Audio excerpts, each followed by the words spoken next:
Hej, vi er fra Danish Health Qigong Federation, og jeg er Lilian Wong. Vi skal i dag vise jer noget Qigong, en kinesisk traditionel sport eller Tai Chi.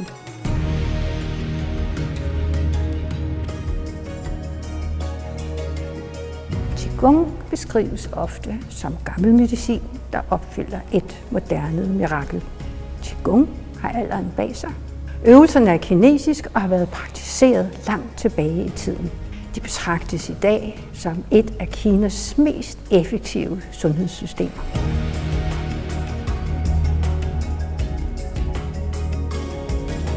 At dyrke Qigong er en sport, som gør de flittige af os meget godt.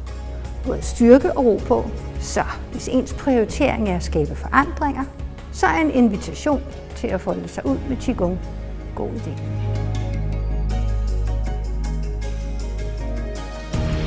Wu Qinxi betyder 5 dyr boltrer sig. Den blev udviklet af den berømte læge fra det østlige kinesiske Han-dynasti, Hua Ty. Hans øvelser efterlignede dyrenes gøren og laden i de handlinger, som tiger, hjorte, bjørne, aber og fugle nu foretager sig. Det kan være, at de jager byttedyr, og de stanger med deres gevir. De går på 2 ben, og de finder og plukker frugter, og flyver og strækker sig som fugle. I øvelserne indgår i øvrigt klassiske teknikker som Tuna, kunsten at lave dybe ind- og udåndinger, Daoyin, de bevægelser, man laver i Qigong med arme og ben, og klassiske teorier som Yin-Yang i traditionel kinesisk medicin.